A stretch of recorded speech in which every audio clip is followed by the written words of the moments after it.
PhD scholars are still continuing under her supervision. Moreover, she presented 97 papers at international level conference and 49 papers at national level conference. Many books and research papers also published, which was written by her, and financial accounting, which was published by S. Chand and Co., New Delhi, Indian Banking and Financial System, a textbook of DDE Pondicherry University, Project Management, a textbook of DD Pondicherry University, etc. are most important. Dr. Mrityunjay Swain, Associate Professor and HOD, Department of Economics and Management, Hollywood University, is an exemplary academician of global importance. He acquired his PhD from Utkal University, Bhubaneswar. Moreover, he also received several awards from Sardar Patel University, Vallabh Vidyanagar. Besides the above, he has more than 12 years teaching and research experience at IIM Ahmedabad, University of Petroleum and Energy Studies, Dehradun, ICFAI University, Sardar Patel University, and Indian Institute of Water Management, Bhubaneswar. Under his guidance, 4 number of scholars have been awarded PhD degree and 1 MPhil also. Now, I would like to request Professor Dr. B. Charumiti Madam, HOD Management Studies, Pondicherry University, to focus on her topic, managing post-COVID through innovation and entrepreneurship. Professor Dr. B. Charumiti Madam, please.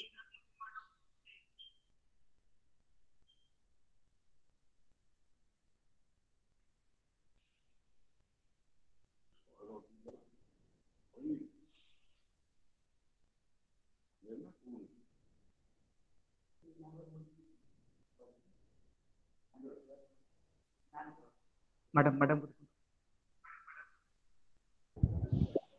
Yeah, good afternoon all.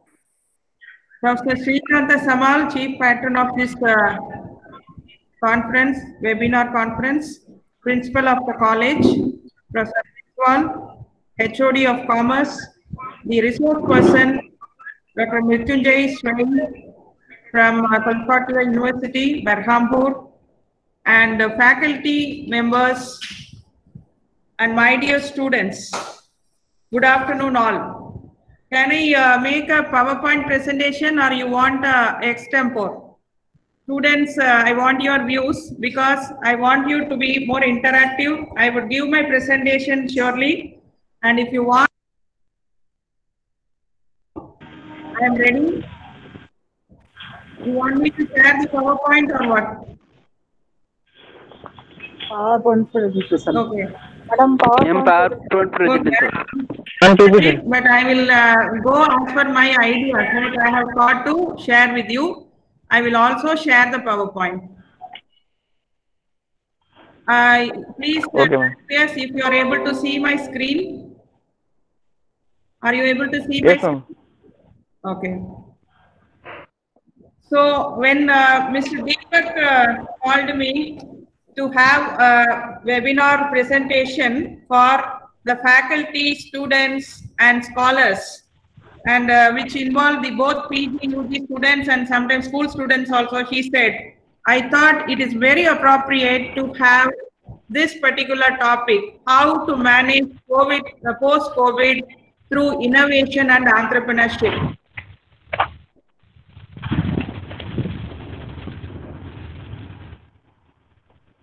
Abhi, can I see my face also here? Yeah. So you are able to see my screen. Can I continue? Yes, ma'am. Completely clear. Okay. So first, the point came to my mind. What is COVID and how it affected and what are the post-COVID impact. So when I see the impact, so though we have said as post-COVID, we are in a VUCA situation. What is VUCA situation? Volatility, uncertainty, complexity, and ambiguity. Here, and we all know that the lockdown started on March 16th. And during that time, all the colleges, universities got closed, and the lockdown was announced by the government, right? And the lockdown impact, we all know that there were a lot of job losses, health issues, mental issues, deaths of near relatives, finance problem, business disruptions, supply chain disruptions. All these things were witnessed, and the whole world was under turbulent times. And then slowly, after 4 lockdowns, the government announced unlockdowns. So during the unlockdown, we have seen new products, demand for new services. Government came up with a 20 lakh crore package. NGOs rendered lot of help. And now you are keeping the topic of seminar as post-COVID-19. I'm still wondering, do we have the situation called post-COVID now itself? Because in the West, new wave of COVID-19 is going to come, the paper news is saying. So are we going for the next wave of COVID-19? So whether we would have the issue 1.0 COVID, 1.0 COVID, like that. But India showed resilience in all these circumstances, and we are very strong enough to manage this particular pandemic. And you know, the India is very special in certain terms, like, you know, India is known for a particular term called Vasudhaiva Kudumbakam. We always have harmony with the nature. And so this COVID disruption actually made the business world so much worried about the business model. So the businesses which were having very big demand, now they are not having any demand. And the business which was very less, now it is doing very well. Especially if you take the personal protective equipment industry, before March we were producing only 0 items. But after this COVID, we are now producing 2 lakh items of personal protective equipment. So the industry has emerged as of now. And in the healthcare industry, we have seen lot of disruptions, lot of startups coming up. So this is the story about the COVID, how we faced, how we came through. And now we are in the unlockdown. Now we are getting the news that the colleges and university campuses are going to open. And even when we open also, it will be having lot of rules. Like you may have new seating matrix, staggered classes, different mess and library rules, revamped hostels and canteens, and student social distancing life in both schools, colleges, and also the universities. So they should be ready for that. Now coming to the topic, we all know what is innovation and entrepreneurship. And you know, India is in the top 50 innovative countries as per the Global Innovation Index. We have jumped 4 points above within a very short span of time. And if you see the history, with a very late entry into this global map, India was successful in achieving this particular status. The World Intellectual Property Organization Annual Global Innovation Index 2020 have brought some cheer to the sober socio-economic landscape of the country. And for the first time, India is placed in the list of top 50 innovative countries in the world. And as I told, it has claimed effectively 4 spots to finally make it mark as one of the next innovation destinations. So the innovation ecosystem is really doing well. And we all know there are a lot of innovations we can do in the educational side. And in educational side, we can either think of service or product innovation, technology, tool or instrument innovation, or knowledge or method innovation. And we also know a lot of entrepreneurships available, small business, large business, scalable startups, innovative startups, social entrepreneurship, which is very well doing now, and of course, research entrepreneurship also. Now I come directly to the impact of this COVID-19 on the people. Like people, I mean the students particularly first, then the teachers, then the leaders like HODs, principals, and then institutions, how they can be innovatively using this particular situation. You know, the necessity is the mother of invention, and when necessity forces one, they will definitely innovate and they become intrapreneur. Intrapreneur, I mean here, enterprising nature of an individual. Now coming to this, if you take the student perspective, how many of you are having the problem of like now after COVID-19, you would be having a lot of issues, right? One is maybe your parents would have lost their jobs, right? Or your kith and kin, you would have got affected by COVID-19. Some death cases would have happened. And in the meantime, what happened, all the faculty are started taking classes in the online. Suddenly, we have switched from the offline classes to online classes because we want academic continuity to be taken properly, right? So UGC announced that all the classes can be conducted online. Whether we were having any infrastructure for that, nobody knows, including the teachers. Clear? We were also having problems. Students are facing problems. In all these circumstances, we were able to manage online classes effectively. So this is one of the enterprising nature of students and teachers I look at. So when you see the students' perspective, what are the things that they can innovatively do? So as per UGC norm, the number of hours students can have online classes is 2 hours, right? Assuming that you spend 8 hours for sleeping, remaining how many hours? 8 plus 2, 10. So 14 hours are at your disposal. So how are you going to use this particular timing? So time management is very important for the students during this pandemic situation. And there are news which are coming up in the media that after Diwali, the colleges may reopen. But I'm quite doubtful. Again, the government has told that it is not going to reopen till December 31st. Maybe after January mid, we may expect that the colleges may reopen. So still we are going to go for an online classes only. So during these online classes, though you are finding it difficult for data and other things, so how you can innovatively manage your resources? So resources, I mean first to take with the timing. You have 24 hours. Every individual is having 24 hours at your disposal. Are you using it wisely? So 2 hours is online class and you are given online engagement by the faculty, right? And remaining time, assuming that 10 hours you spend for eating, cheating, or eating, chatting and sleeping. So all those stuff, you have remaining 8 to 10 hours. What are you going to do? So can you do some kind of innovative activities? Like, for example, some people may complain, I am not having network connectivity. I am not able to attend classes, right? So how you can manage the situation? Earlier, you were spending for transport, you were spending for food when you travel to college.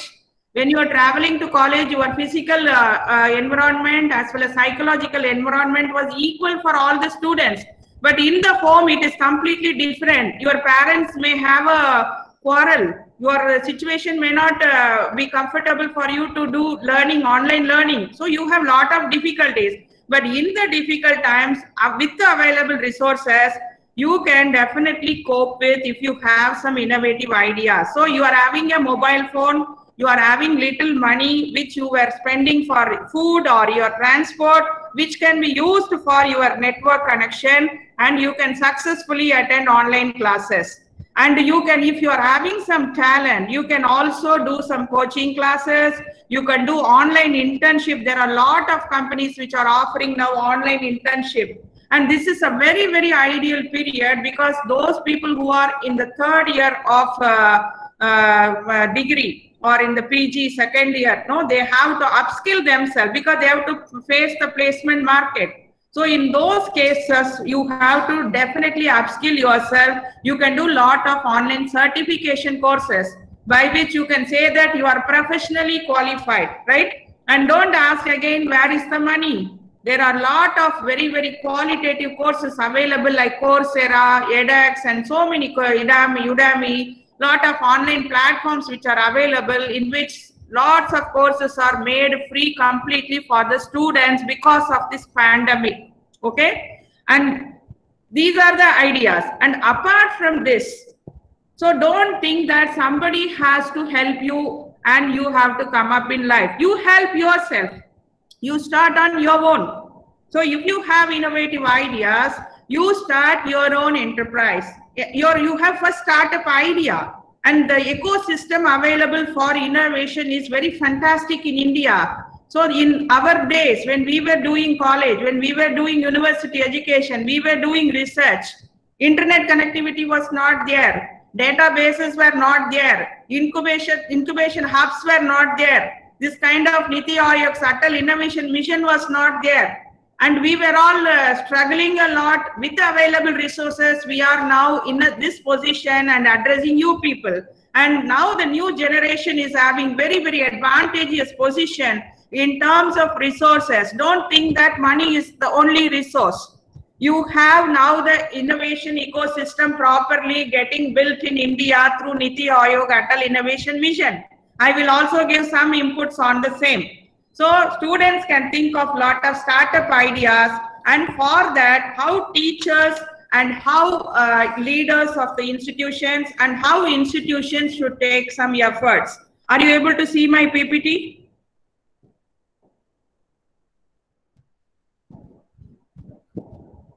Now coming to the teachers. Yes, madam. Yeah, coming to the teachers' point of view. So teachers can do online, that is e-content creation.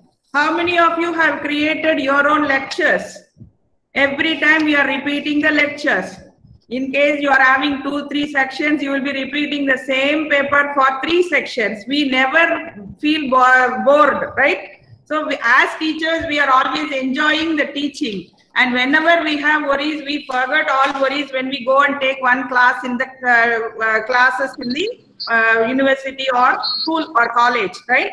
So that is the real satisfaction we get. But now we are completely away with the physical teaching. So here what you can do, again, you are also having lot of time. So you can create whatever the preparation you make for online classes, you please make some recording. So you create e-content. And how I can do, you may ask, because I am a non-tech fellow. I am also a non-tech fellow, but my lectures are available in my YouTube. So now the open free source softwares, lot of softwares are available. We can record whatever our daily lectures and we can float it in our YouTube channel. To start with, it is just like a venture, right? And when you see that there are 20 lectures available in your YouTube channel, then you will be getting your motivation and you get your self-esteem that I have created this content. And again, one more important thing, as I told to students, faculty should also upskill themselves. You do certifications because we are not having very big financial problem. And there are a lot of resources available. So now if you take any field like analytics or any kind of field, you need to have a professional certification. If you say that I am a MCOM, MBA guy, nobody is bothering. But if you are having an industry certification, you are more preferred. You will get consultancy. You get a lot of revenue generation for your Seriously, right? So here I am thinking of online screen prediction not representing, please, madam. Yeah, I will. Yeah, e-content creation is one, and upskilling is another, and certifications, and more YouTube channel I've already told. And during this pandemic, you know, many teachers from the universities and colleges, they have published impactful research papers. And another aspect where you can concentrate is becoming a mentor of the startup hubs or incubators nearby your area, where in educational institutions. So very conscious efforts are taken by Niti Aayog Atal Innovation Mission to have a list of mentors from various colleges, universities and schools. Clear? So here you can be part of that mentors list, and you can also earn money and also get your knowledge widened. And another important thing is getting research projects. There are a lot of agencies now come up. You have Spark project. How many projects your college have from UGC or Impress? Any projects any faculty are having? ICSSR is giving grant, UGC is giving grant. Now the Ministry of Education has introduced Spark project, scheme for promotion of academic and research collaboration. So in which you can have foreign collaboration as well. So including colleges and universities, they have given lot of research grants. Now you people can think of writing research proposals and get research grants for you. And coming to the leaders, people like HODs, principals, you always have constraint, both financial as well as health constraint, because we cannot, it is an administrative work, because as government institutions, you may not have required money. So how we can build on our network and leverage that network for the benefit of the institution, you have to think of in an innovative way. So when I took over as head of the department, as it was a pandemic situation, even my order I received late. But the moment I received order, I started organizing lot of new activities online, because 2 hours only students are engaged all the 5 days. What about Saturdays and Sundays? So every Saturday I made one alumni talk, here alumni to interact with our students. We have a big network of alumni, around 3,000 plus alumni we have for our department. So this alumni talk series has really motivated the students, the existing student, the present student. I am not spending any pie, but I am getting the industry exposure for my students. So you can do a lot of online activities, including the industry experts. If you have your own network with the industry, you can bring them online without spending any money. Clear? And motivating the students and teachers are very, very important during this pandemic situation. And conduct a lot of online workshops, have tie-ups, partnership and collaboration. This is the SDG 17, Sustainable Development Goals given by United Nations. So these kinds of partnership, tie-ups and collaborations with the industry in terms of placement, in terms of internship, in terms of funding, in terms of infrastructure and whatever you require. These things will happen because of mere partnerships and collaboration. So leaders should think of this innovative ways. Yeah. And the reallocation of resources. So earlier you were having lot of resources which were used for some other purposes. I'll give just one example. You may be having project grant in which travel is say 10 to 20%. Now 10 to 20% travel grant is not at all going to be utilized because of the pandemic. Travel was curtailed. So how these travel expenses can be reallocated for some creation of IT infrastructure. Clear? So these kind of innovative ideas you should think of. Then academic clubs can be started for the benefit of students.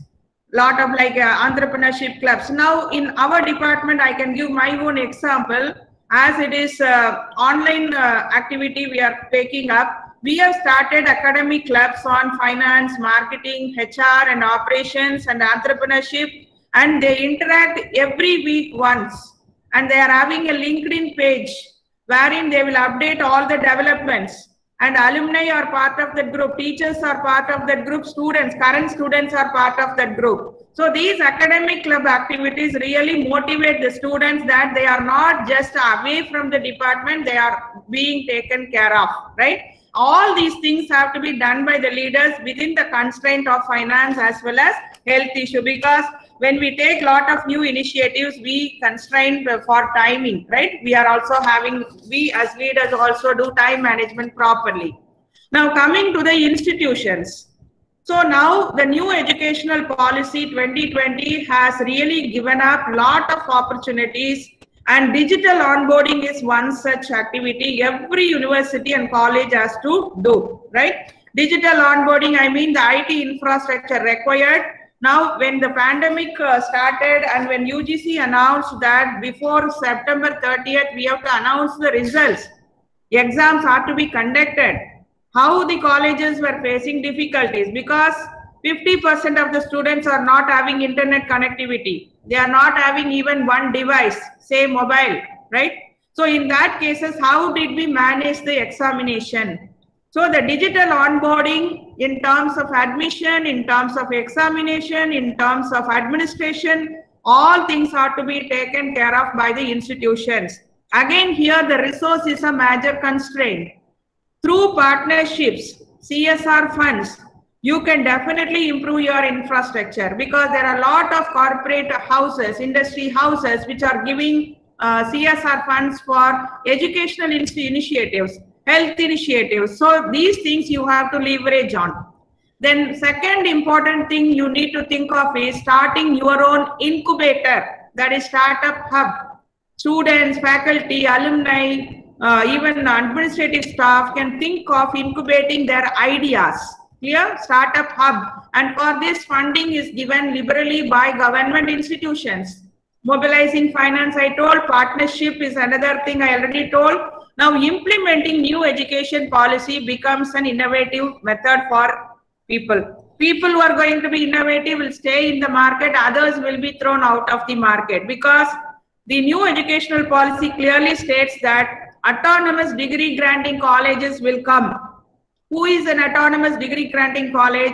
Who offers or which offers multidisciplinary education? If you are offering commerce, computer science, and Tamil, English, history, it is not sufficient. You need to tie up with other institutions, maybe through open and distance learning platforms, and you need to give academic bank of credit. So you are having commerce and computer science. Somebody wanted to learn hotel management. Somebody wanted to learn engineering technology. Somebody wanted to learn arts.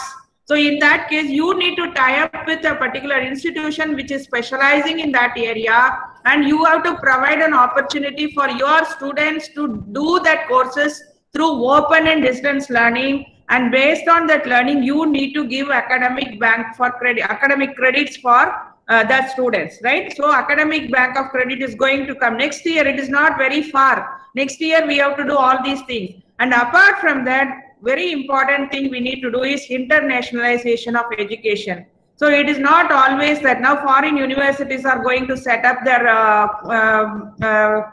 branches here, and the policy has already been announced. And how your students can go to foreign. Now the pandemic is only now for a shorter time, maybe 1 or 2 years, but how you can position yourself in the international map.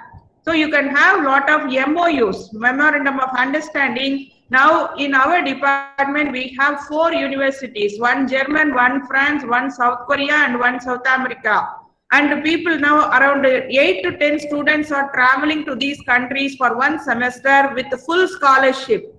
Those who are doing MBA in our department. So these kind of things will attract talented students to your department. So you need to do innovative, you need to follow innovative methods of implementing this new educational policy. If we are simply sitting as offering the same course, we will be just merged with some of the colleges and we will be losing our identity. So the institutions also should now rise up to the occasion to do these innovations.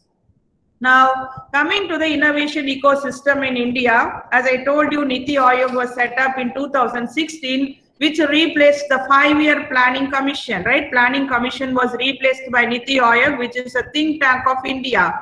And they have introduced a lot of new initiatives like Atal Tinkering Labs at school levels. And I think many of you would have aware of, at school levels, we have a lot of Atal Tinkering Labs, wherein the idea and research can be thought of, problem can be identified, design thinking can be done, proof of concept can be mentored. So a lot of teachers, lot of professors are mentors in Atal Tinkering Labs.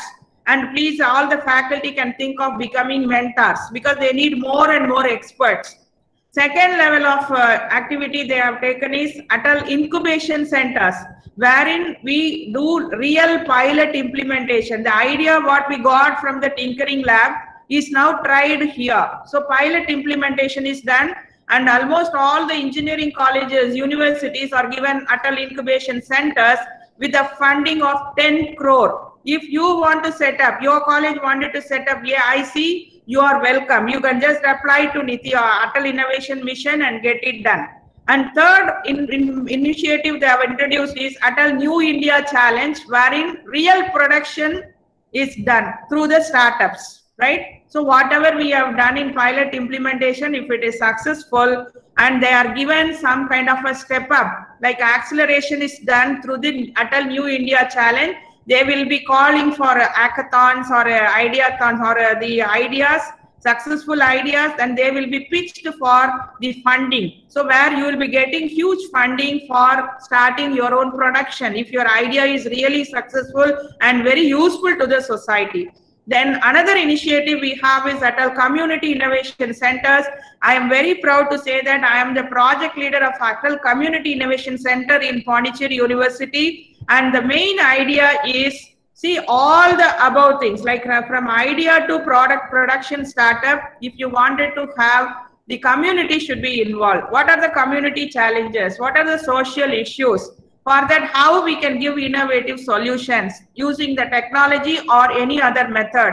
So that is the objective of Atal Community Innovation Center, and that aim, that is Atal Innovation Mission, is giving a funding of 2.5 crore, and we are getting a matching grant of 2.5 crore from the funding partner. Then another initiative we have is Atal Research Innovation for Small Enterprises. Here production startup, large scale deployment, all things are taken care of. So this is the innovation ecosystem in India, which is very, very supportive to the students. And I should also mention about this Atmanirbhar, which is catering to these 5 pillars, which takes more time. I am just avoiding.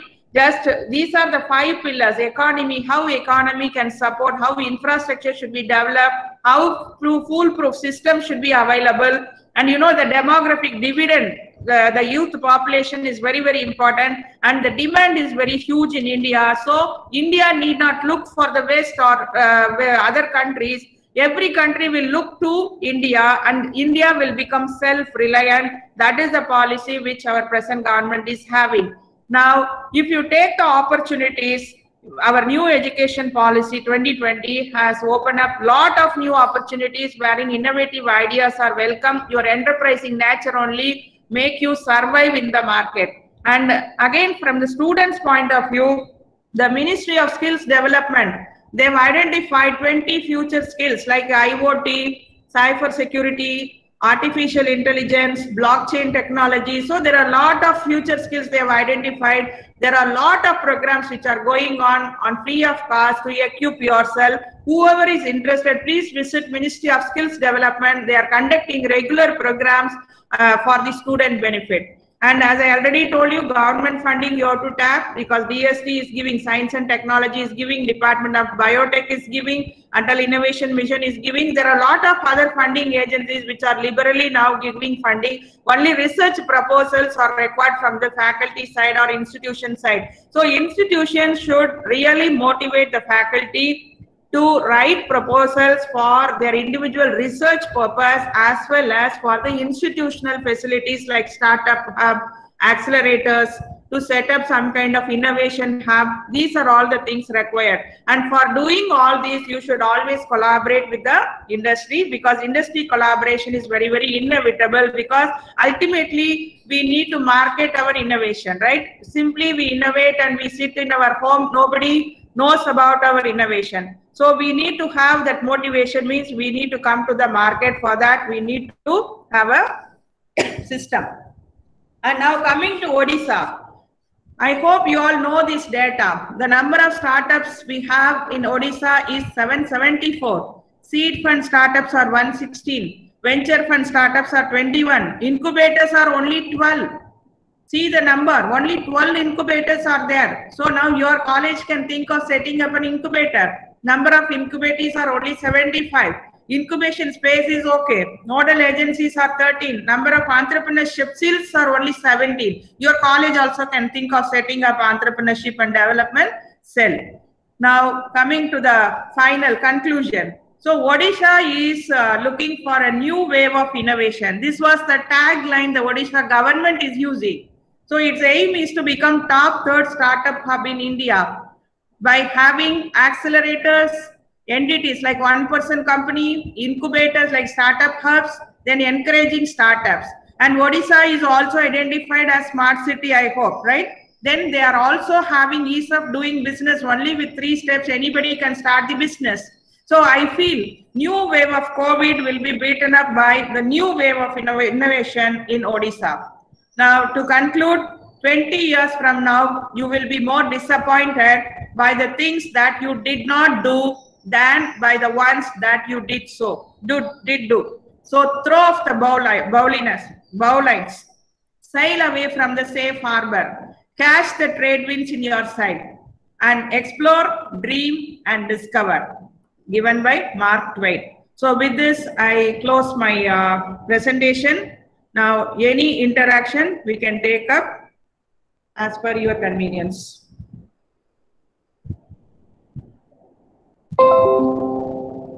Madam, second resource persons, the introduction will go on. Thank you, Madam, for your informative analysis of webinar. Thank you, Madam, for your informative analysis of webinar to the participants. Hope it will be immensely helpful for them in the COVID-19 period. Now I request Dr. Mrityunjay Swain sir to focus his view on the topic COVID-19 pandemic and economic concern in India. Professor Mrityunjay sir, please.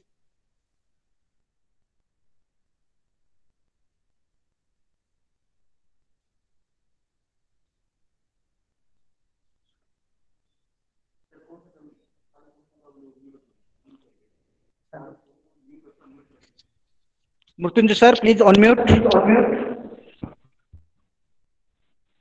Yeah. And a very good afternoon to all of you. And thank you for inviting me to make a presentation on COVID-related issues. I would like to share my PPT now, and so then we can continue our discussion. Okay, sir. Yeah, Okay. yeah.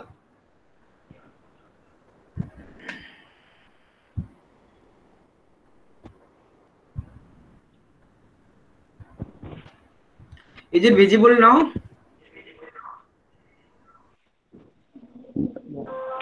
Yes, now. Yes, sir. Is it visible?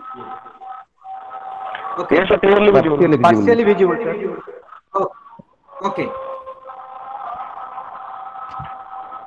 All are requested to mute, please. All are requested to mute, please. And Sure, sir. so I think it is visible to all of you, and I am also audible. I think is it clear? Am I audible? Yes, sir. Yes. Okay.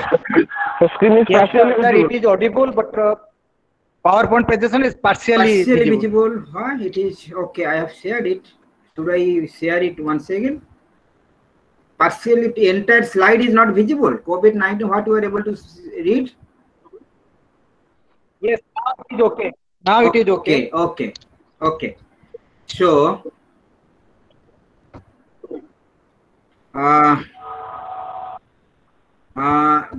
you see, my topic is particularly, I must thank Madam Charumurthy, Madam, for making a very good discussion on how to manage the post-COVID situation.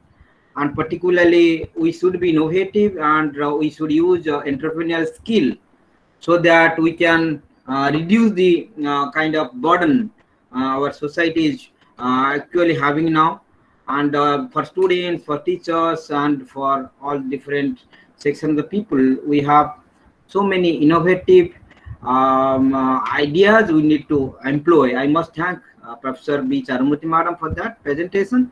What I am presenting particularly the issue of COVID-19 pandemic, and what kind of economic concerns that has generated for us, and how we can overcome. Yeah, so the outline is like this. I will have a very brief discussion on worldwide COVID situation, and and how India India fares in a world scenario. Then I will link to the pre-COVID situation as well, because our economy was at mess at the time the COVID-19 started. I will then discuss on some demand and supply side impacts, then some sector specific impacts like your agriculture, services and manufacturing, all those. Then I will conclude. So as far as global, as we know, it has particularly generated two kind of shocks. One is health shock, another is economic shock. If you look earlier, we had also some pandemics like Spanish flu, like HIV/AIDS, SARS, MERS, and Ebola. However, this COVID-19 is really very different from all those pandemics. Particularly, it has created a lot of economic shocks along with the health shocks. That is how it is very much different from earlier pandemics. If you look, it was generated in December 19, and it has affected more than 215 countries. And if you look at the scenario now, and we as India now stand at second position. If you look at the cumulative total number of cases, we are having total about 17.55% of total cumulative cases on world, and where are just after US. And totally, if you look, it is now around 4 crore 73 lakh people. More than 4 crore 73 lakh people have been affected globally. And in India, now around 83 lakh 13,876 people have been affected by the COVID. And if you look, different statistics are presented here. And one important thing, if you see the death, cumulative total number of deaths, if you see, and you see it is we are having around 10.2% of global deaths, and just behind the US, where there are around 19% of total death have occurred. But one important thing is, if it is a death rate, we are one of the lowest. If you see last column here, you can see death rate, we are having only 1.49%, and it is lowest among the 9 or 10 countries which are at top of the list. And in UK, actually, if you see the death rate has been much more, and it is 4.4%. And in the case of we are having, that's a good thing that we managed the COVID situation very from the early stages, and we took a lot of precautions so we could reduce the death rate. If you see, so we have already, if you look, we have a very huge population, more than 138 crore now. We are having poverty rate of 23%. See, in that context, the outbreak of COVID-19, it has been a unprecedented shock to our economy. And if you see, we have already discussed how the number of cases have increased, whereas the deaths have been relatively much lower compared to other countries. So, if you see the among the districts, among the states in India, I have presented around 15 major states of India. If you see, so at present, active cases in India, that is more, Maharashtra tops the list with respect to active cases, and as well as the cured and discharged and migrated, and as well as, but in case, so far as death is also death, it is 44,000, around 35%. 35.83% of total India death in India have occurred in Maharashtra alone. And so if you look at Odisha situation, Odisha is if you look at the bottom, Odisha, we are having around 12,000.5 active cases, which is around 2.3% of the total active cases of India. And if you see our death rate, if you one of the lowest, it is only 1.1%. Only, however, there are some few more other states like Telangana, and also so few other states which have also fared good with in terms of low growth death rate. So coming to economic aspect, how pandemic has affected the economy, I must link to pre-COVID situation. You know, our economy was already in downturn before occurrence of COVID-19. That is mainly because of demonetization and abrupt implementation of GST and global slowdown. These three events actually they had affected our economy negatively just before the start of the COVID-19 outbreak. So our growth rate, if you look at our growth rate, it had depicted downward trend since 2015-16. That has slowed down to 4.2% in 1920, and it was lowest since 2002 and 3. So our growth rate had slowed the downturn, and if you look at unemployment rate, we are our industry, which accounts for about 30% GDP, it was shrunk by 0.58% in fourth quarter 1920, and unemployment reached a 45-year high. So that is important basically. And then the investment by the private corporate between 2015-16 and 2019-20, that has declined by 2.4%. Consumption expenditure has also been falling for the first time in several decades, particularly because people didn't actually fear to come out of their home at the initial stages, and again because of the income decline in income, so obviously people reduce their consumption to a greater extent. And COVID-19 pandemic just added salt to the existing wounds. Particularly, it accelerated the slowdown process, which was already started earlier. So if you look at the informal sector, that India is a vast informal sector, which is one of the largest in the world, that employs about 90% of its working population, and which contributes more than 45% to its GDP.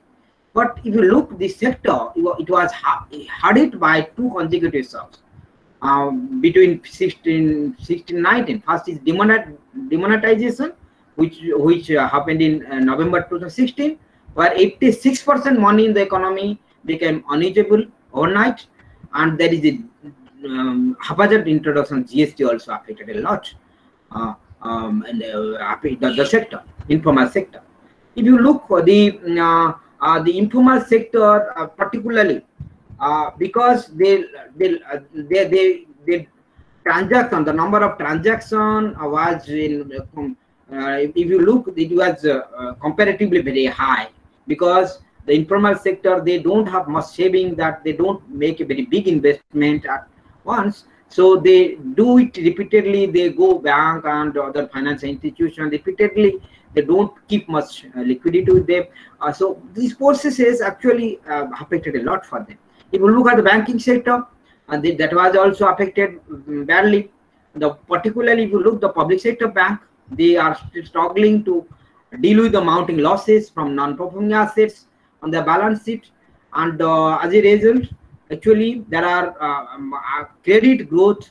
It has that they have been affecting the credit growth rate, because of these growing non-performing assets. Obviously, banks are fearing to give credit. Obviously, and then once the pandemic hit the country, again banks become more cautious in lending. So that all and also there is reduced demand, because one side there is a fearfulness of growing NPAs, and there are also reduced consumption that affected credit growth rate adversely. And if you look, see sectoral deployment of credit, you can see the first diagram. You can see the figure. You can see how it was declining from 18 till 20, February March 20. All the growth rate, say agriculture, allied activities, or industry, including MSME, or say services, or say personal loan, in all these sectors, credit deployment has actually gone down successively. If you look at the right hand side figure, we can see the sectoral share and credit flow. We can see the share what was in February 19. The share of the services sector was about 45%. That has reduced by only to 25.9% by February 20, during which we just started to face the pandemic. So what I wanted to say, the slowdown process has already affected a lot to the credit growth. Although if you look the industry as well as agriculture sector comparatively less affected, and a little bit more proportion has been there. And the personal loan so since the services sector share declined, the share of personal loan has shown to be increased. So you would see that coming to the impact of the COVID-19. Now we are coming to the post-COVID period. We were so far discussing the pre-COVID period. If you come to the COVID period, it has two kind of impact, we can say, that is demand side impact as well as supply side impacts. So with your prolonged countrywide lockdown, if you look, there was with the global economic downturn, and which was associated with the disruption of demand and supply chains. Actually, economy has faced a prolonged period of slowdown. We have already discussed. There are huge uncertainty on fall in market that disturb the entire chain of production and demand cycle, be it the primary goods or the manufacturing. Entire the demand cycle and production cycle that was affected a lot. And since that also included so many kind of facilities and services. If you look at the primary sector, including agriculture allied activity, there are so many kind of facilities, services associated, and also there are private sectors are also associated. Their activity affected a lot. If you look particularly the tourism, hospitality, and aviation sector, around 12 the sectors in global, if you look, 25%. The sector around the growth of the sector fell by the 25%. Particularly the market share. If you look around the job in that market, particularly tourism, hospital, aviation, the job in the market actually fell by 12 to 14%. And if you look in terms of if you magnitude, if you quantify that, it's not less than 50 million jobs. And if tourism in India particularly, it contributes around 9% to the GDP, and it also declined. It can continue to decline because we are still in very uncertain phase. Though the situation has declined, the impact we are observing to be declined, then there is a fear of second round of wave that we may face increase in risk of COVID because of the onset of the winter season, as well as in this season a lot of events occurred, maybe political as well as social and cultural. People used to come out, so there is a risk of there is a chance of the starting of the second wave of the COVID-19. So we are fearing that it can continue. The sector, tourism, hospitality, aviation, they will continue to suffer. We can't call exactly when they are suffering will end. So if aviation sector, it contributed around 2.4%, and all these sectors, and it has included employees around 42.7 million people. And automobile on the sector, automobile sector contributes around 10% of GDP and employed around 40 million of people. And the sector is also experiencing the decline because of less demand. And also there are some marginal farms and other industries are forced to shut down. And so obviously there are social functions, cinema hall, shoppings, retail sector have been affected a lot. So if you look at the supply chain, I have supply side. If you look, there are wide disruption in the supply chain and in the flow of the and in the availability of raw material, and out migration of the workers because of the COVID. Since all the establishments closed down, they just moved out of the place. So obviously availability to labor reduced, and the raw materials reduced. Travel restrictions are there, trade, shipment, all these restrictions affected the supply chain a lot. If you look particularly around, if you look at the pharmaceutical, automobile, electronics, chemical products, they are facing a shortage of required components. If you look at the case of India, we are dependent on other countries a lot, so far as these raw materials and your required for the production. Even China accounts for 27% of India's automotive part imports. India imports about 85% of active pharmaceutical ingredients from China. So since there are restrictions, our government is also imposing on worldwide, different governments are imposing restrictions on China.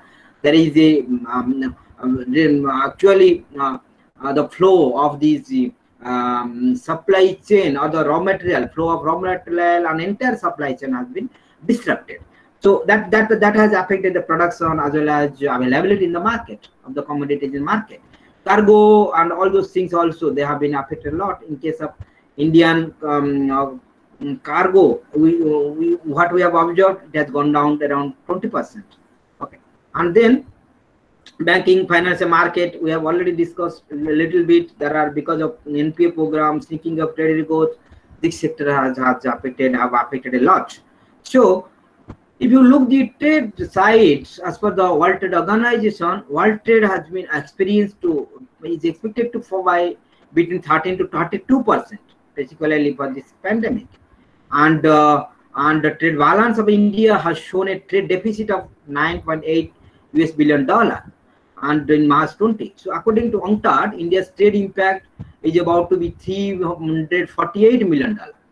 So obviously there is a huge impact on trade that our country has affected, and again in the context that we had been facing the slowdown process.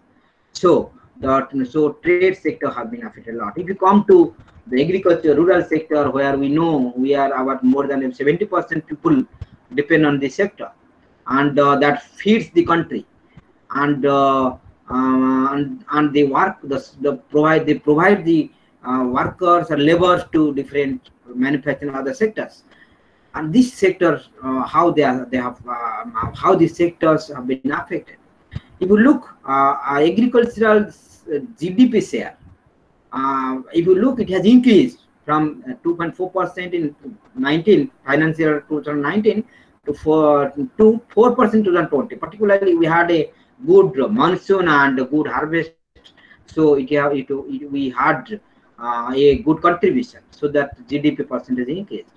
But because of the COVID, this year, if you look at, there was little bit some supply chain, the supply of agricultural inputs, though not affected like other sectors in manufacturing and other sector, it was affected to some extent.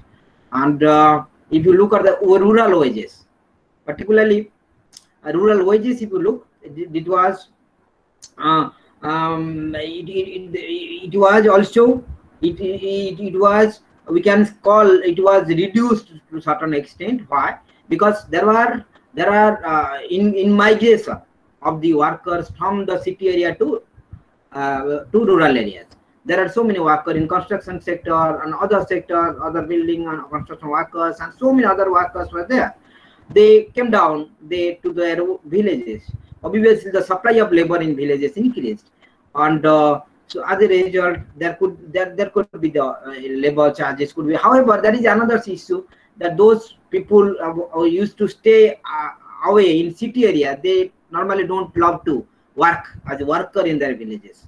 So obviously, the labor issues already there in agriculture sector. Still, we can say there are so many kind of workers who need money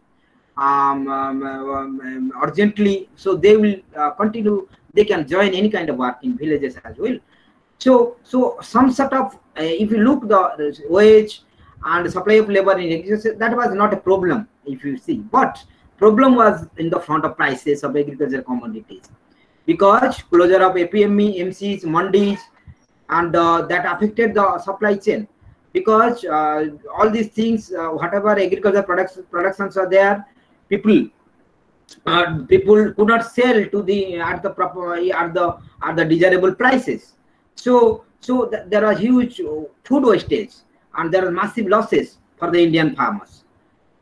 And if you, there are some studies have been conducted, like one by Azim Premji University. They show that 37% of farmers were unable to harvest, even because of the COVID-19 pandemic.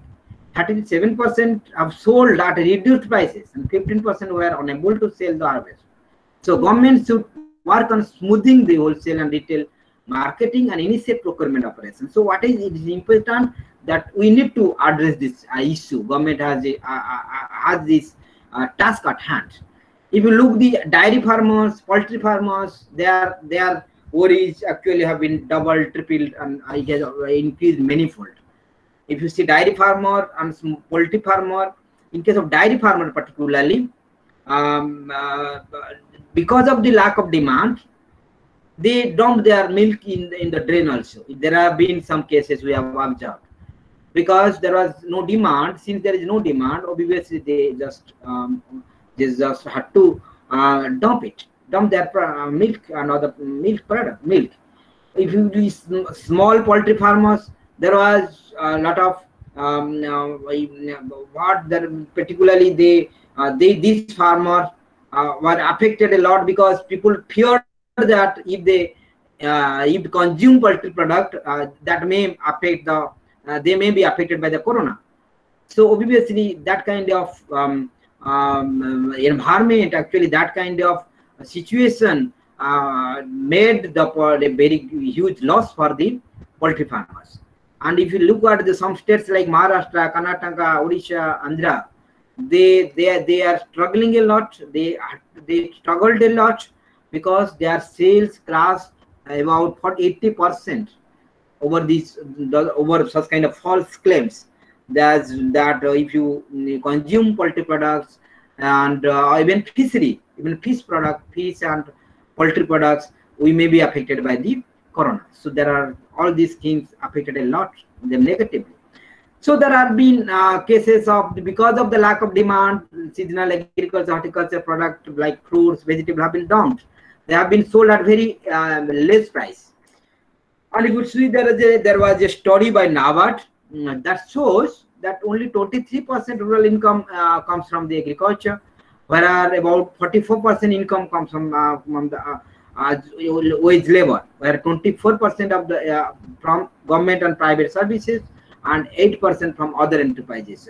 These are the composition of the rural income. If you look what is the percentage share of the income from different sources for a rural people, a rural person. So obviously you can see that still wage and agriculture, they are having a greater share in the rural areas. But still, I have already told that how the rural wages are declining continuously because of the arrival of migrant workers, and there are high risk of spread in the rural areas as well, because we have seen, and there are so many areas around in Maharashtra, there have been some community spread as well, and even when there was a huge threat in the state like Odisha, where huge migrant labor come from cities like Surat, Delhi, Mumbai, and there was huge threat in India. Even we have seen in Ganjam, there was no COVID cases. Once the migrant labor came from Surat, entire district was affected, and it became the #1 in the entire state because of the spread of COVID. So if you see the migrant worker, they are worried. We cannot in fact tolerate. If you see we have seen this picture in our social media, and what kind of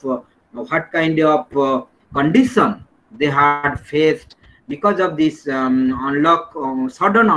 I would say it was maybe we could not visualize how it can affect the workers. And we realized, had it been delayed a little bit, it could have been better for all these migrant workers, for us in general, because we have seen once the cases increased in Surat and they came back into Ganjam and other districts, the cases started increasing in Odisha.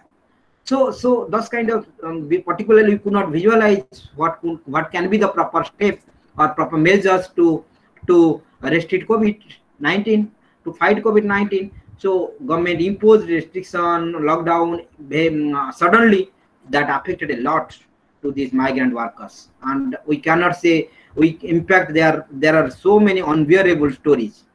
And so far as the informal sector is concerned,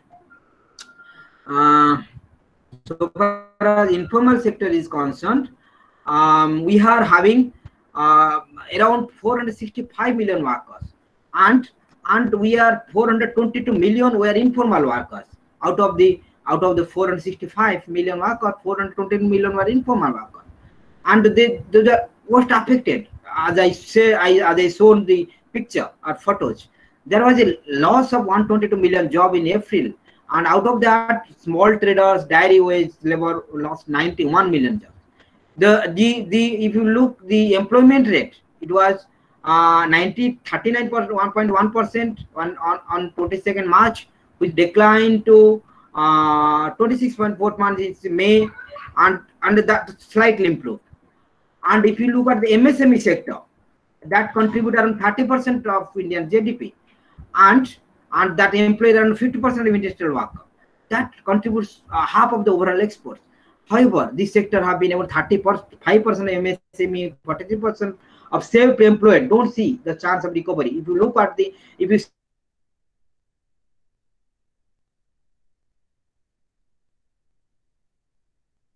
we are still, this sector still in the face of uncertainty.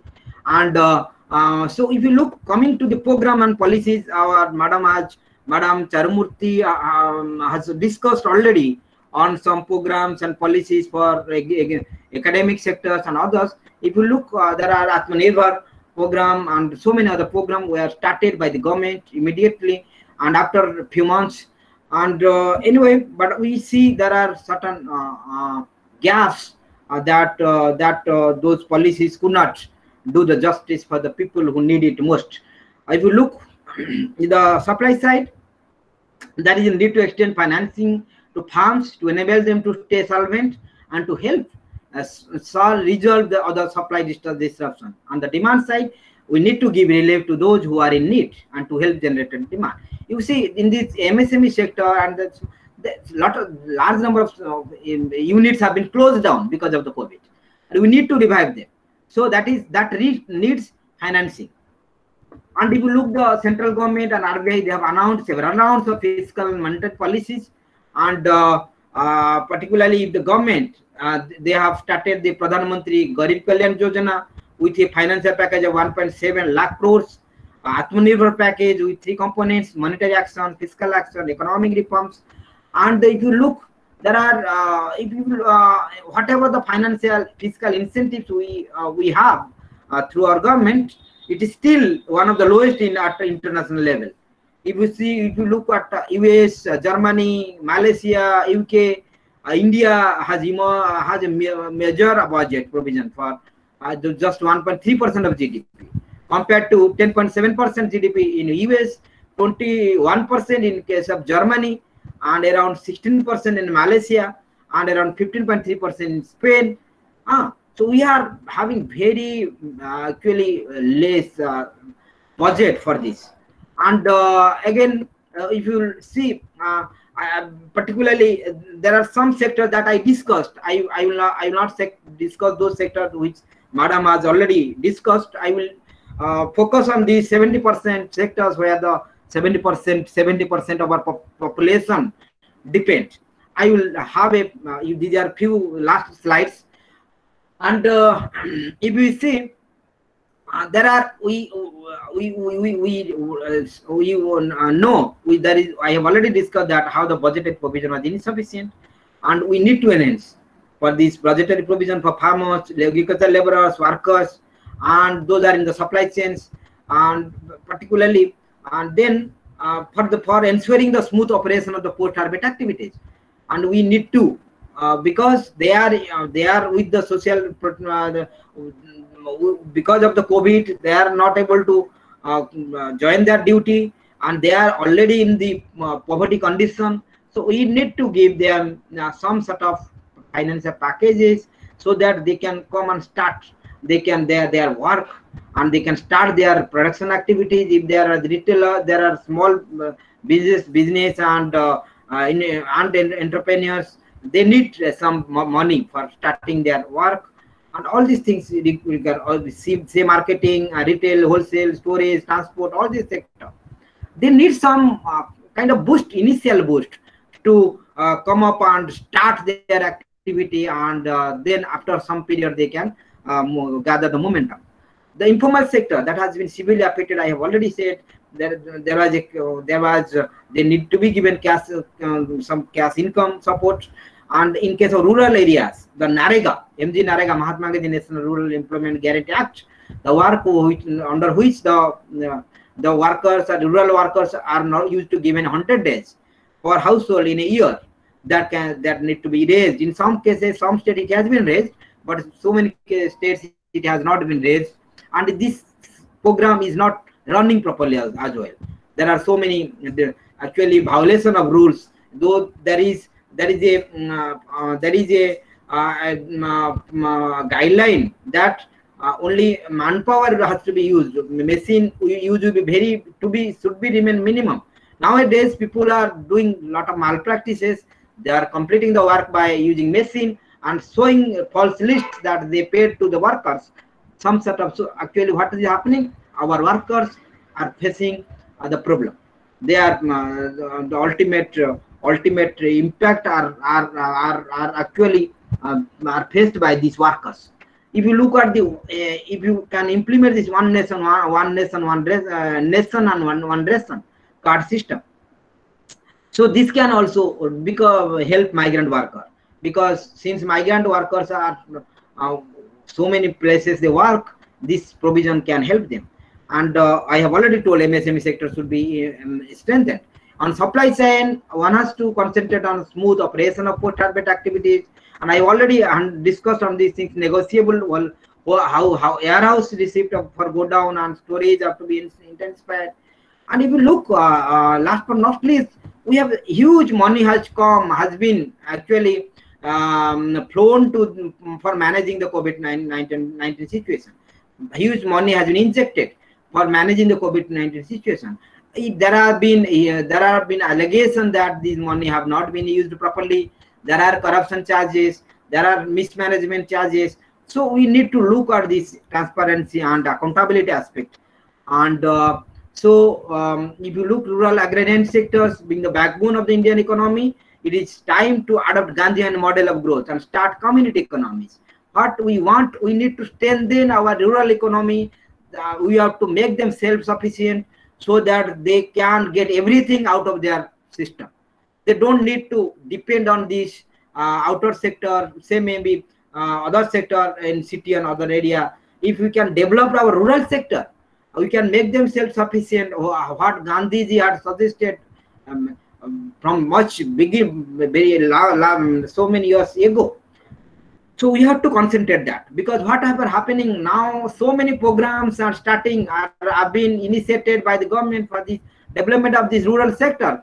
Problem is always there is problem in implementation. We don't see the results. Even if we are observing huge money are coming, but people who are at the grassroots level, they are not getting benefit. So government should consider this crisis as a war condition and set up command and control centers at every single local political unit to take care of economic activity and society sustenance at the local level. So with this, I like to conclude my presentation. If there are any question, and we can have discussion on that. Thank you.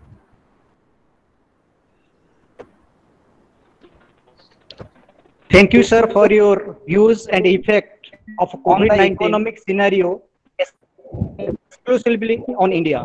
Hope it will not only be an academic art, but also a blissful instrument for everybody. Now, the interaction of participants with the resource person, with the assistant of Mr. Prasant Kumar Mohanto, faculty member, will continue.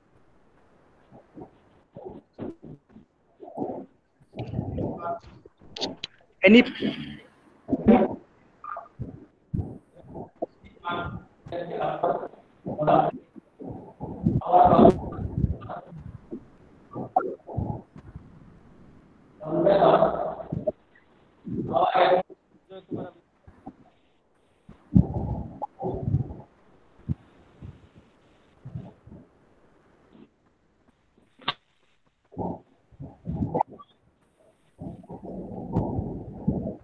respected chief officer of the our lovely Dr. Vishal Samast, convener, our HOD, Major Dr. Vijay Kumar Vishal, Honorable Research Officer, Dr. B. Naru, Professor and Management Studies, Pondicherry University, and Dr. Mrutyunjay Swai, Associate Professor HOD, Economics and Management, Palikut University, Kuala and my dear participants. Among these participants, our ex-HOD Ranath Maleshwara,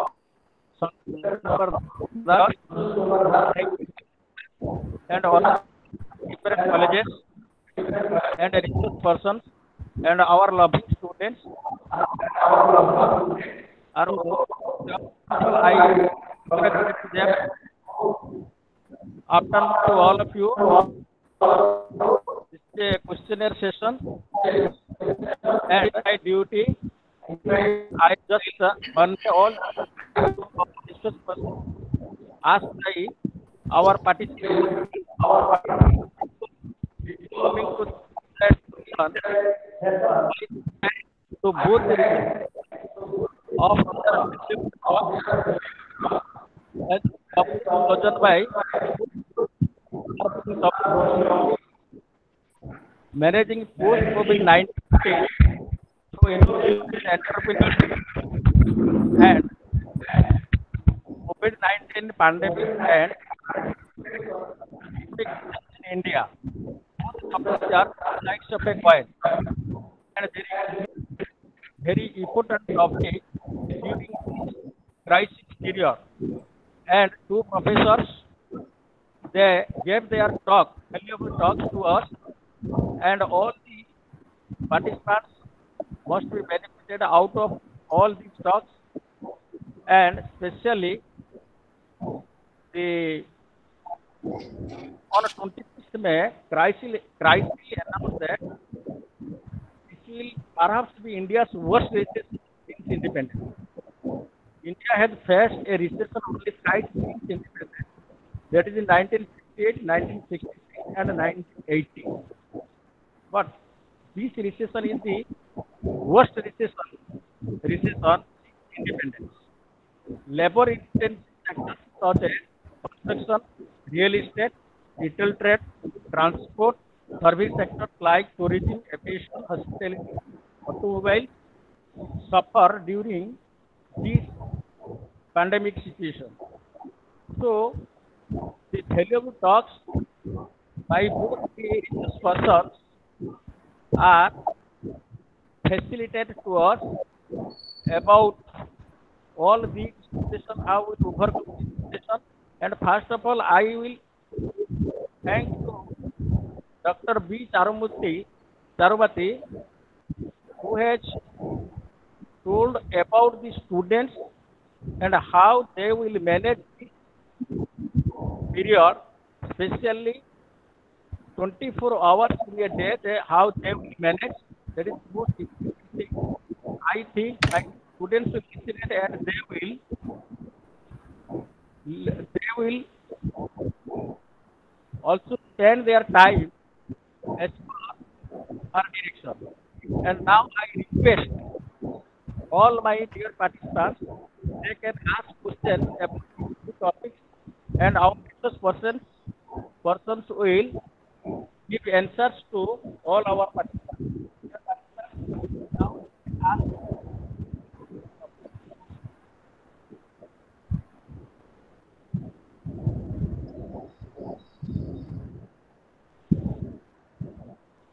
Hello. Can you hear me, sir? Hello.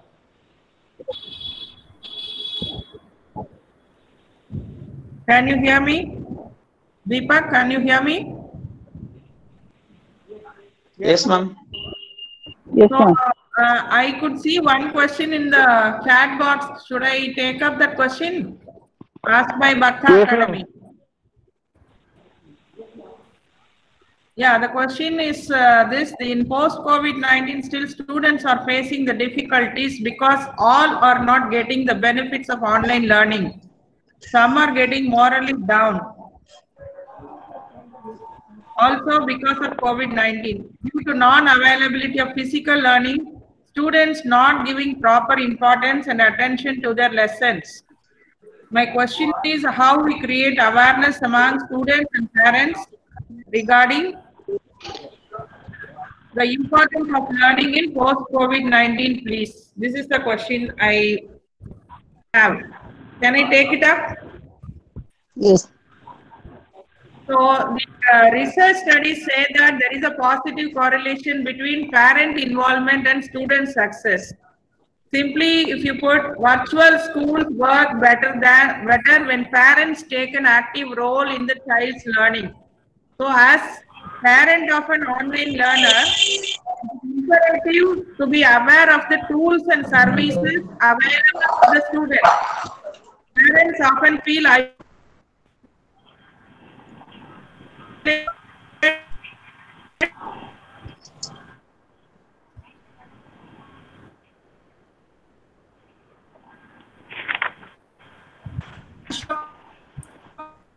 to go in class while a teacher or instructor serves as a virtual instructor of the subject matter.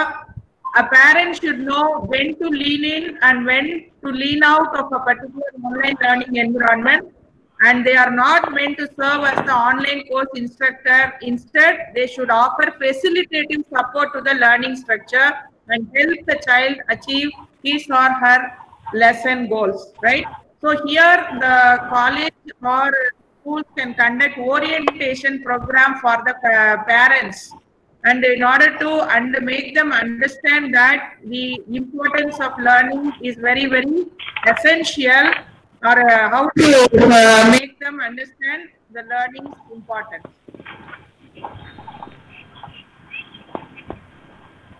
Any other questions?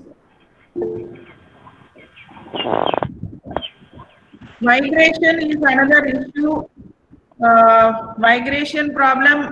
Professor Swain, you would like to take up that migration issue?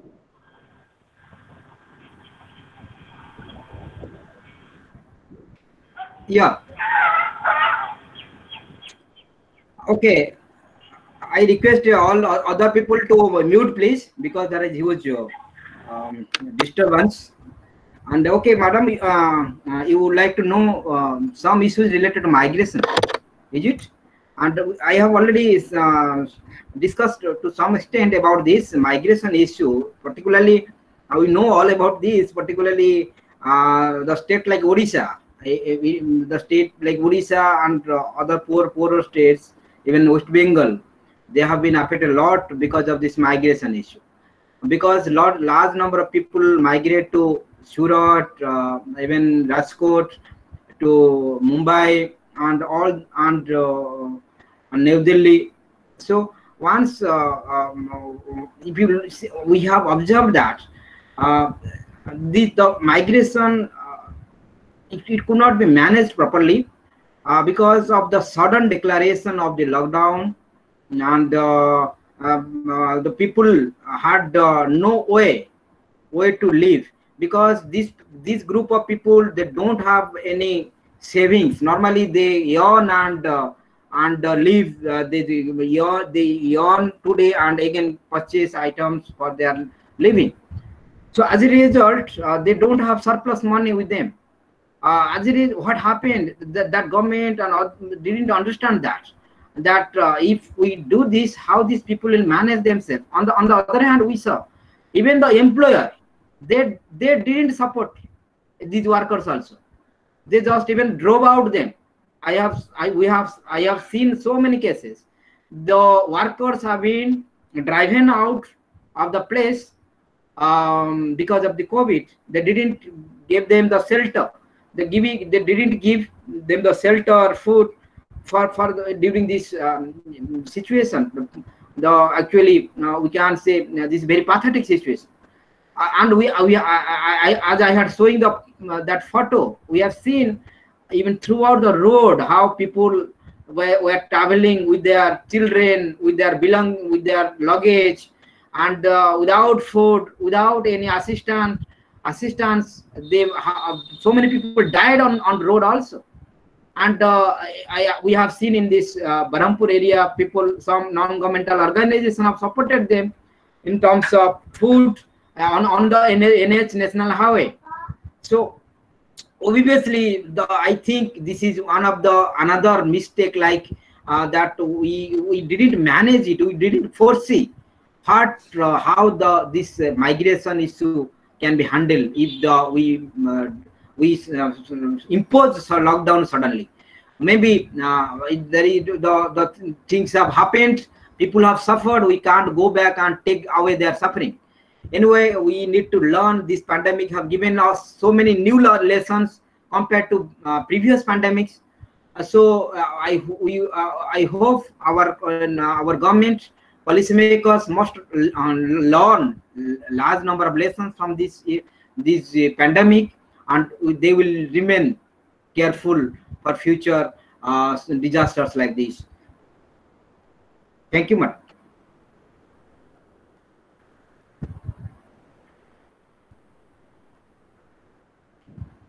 So this another question has come: what strategy the banks should adopt to control mounting NPA?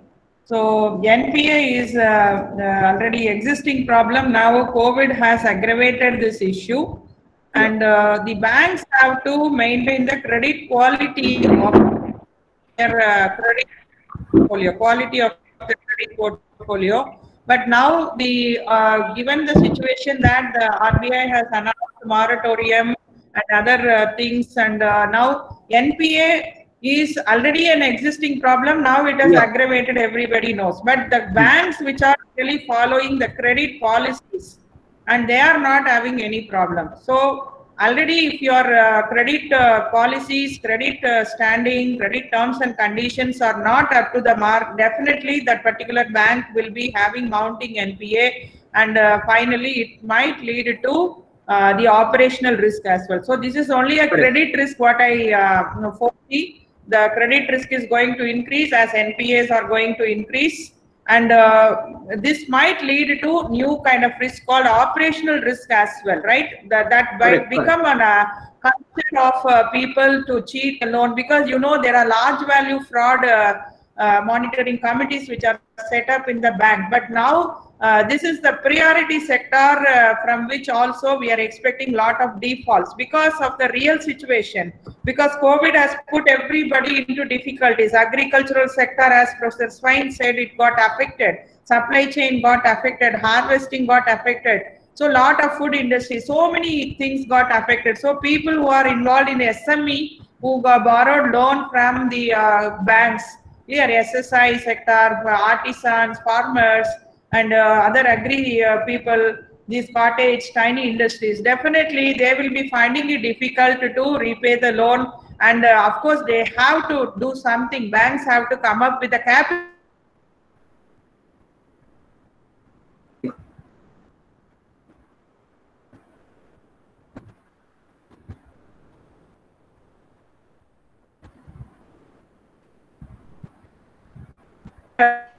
Waive the loan, about the willful defaulters, definitely they can manage this mounting NPA. This is my view. Thank you. Yeah.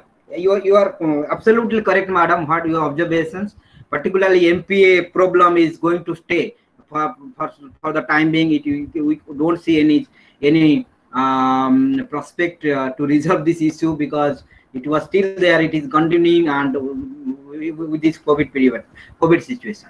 Yes, I agree with you, madam. Yeah.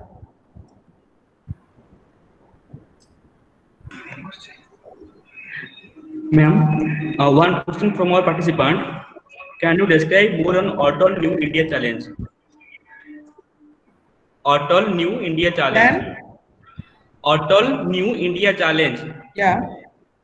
Any Yeah. more knowledge about this? Atal New India Talent. So, see, Atal Innovation Mission is announced lot of challenges, like who are having innovative ideas, they can really apply to that, and they will be getting some kind of a funding for their innovative ideas. I request all the faculty as well as the students, scholars to go through the Atal Innovation Mission website, which is part of Niti Aayog.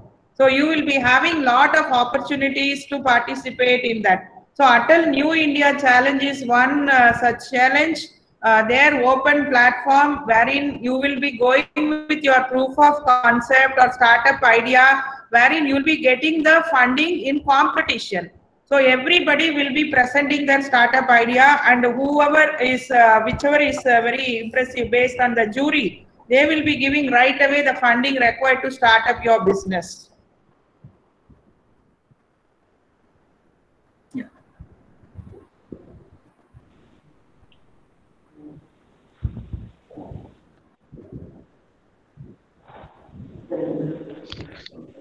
So now I think it is the end of. Now I would like to request Mr. S.K. Pradhan, faculty member, to give vote of thanks. Mr. Pradhan, sir. Thank you, sir. Reverend Principal, Dr. Srikant Samal, sir, Chief Patron of and Convener, Dr. Vijay Biswal, sir, esteemed Professor B. Charumati Ma'am, Head of the Department of Management Studies, Pondicherry University, Professor Dr. Mrityunjay Swai, sir, HOD, Department of Economics and Management, Kalikoti University, Barampur, Odisha, participants, faculty members, media personnel, and my dear students. As by turn, my duty is to give vote of thanks to everybody. So I must first give thanks to Charumati Ma'am for her patient discussion with this topic, and she showed how entrepreneurship will be the way in COVID period. Secondly, Professor Mrityunjay Swai, sir, your versatile analysis in Odisha soil and how the dairy farmers compelled to pour their milk in the canal due to lack of demand in COVID period of the milk, though we people are compelled to purchase the same from home page. Anyway, your version in this regard is worth proving in the COVID period. So thank you, sir, for clear analysis in this regard, which will show a limelight to our commerce people for a progressive path after the COVID discussion. Thank you. Thank you. My principal, Dr. Srikant Samal, sir, definitely a great asset to the institution, whose kind assent allow us to have this seminar. My HOD, Dr. Vijay Biswal, sir, who is always enthusiastic enough to conduct this type of seminar and webinar every now and then, and he is no doubt a leader of the department. Under his guidance, we are leading the score in every now and then. My faculty member, Professor Jonathan sir, your Prasantam Mohanta sir, Monanika ma'am, Bhagirathi Gadai sir, Deepak Malik sir, are really creditworthy to hold such seminar. Lastly, I must give to the professor, readers and participants who have given their enough time to carry out the seminar in a lucid manner, which is a glory of my department as well as credit of the pioneering institution, that is UN College Soro.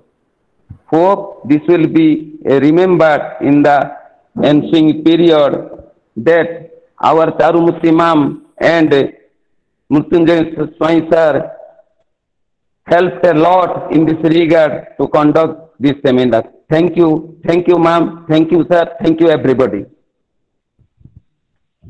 Thank you, sir, for the opportunity. Thank you. So this is the. Nice. Yeah. Thank you, ma'am. Very hard. Okay. So now I request one of the correct forms there in the WhatsApp and message box. So feedback link, all participants link to feedback form and fill up it, and they will get the participant certificates. Thank you all. Yeah. Thank you. Thank you.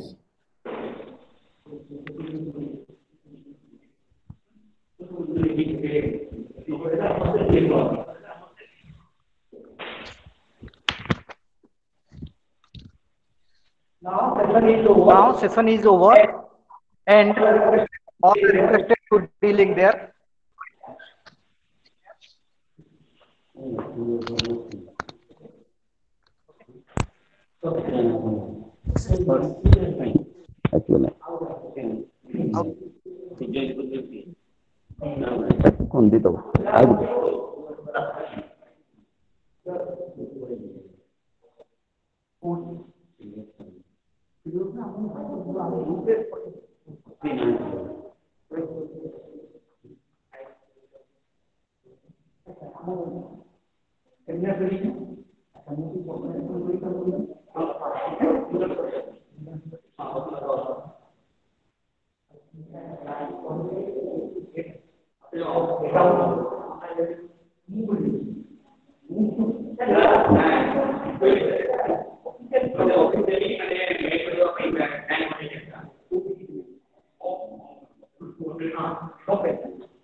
Bank account number and IFSC code.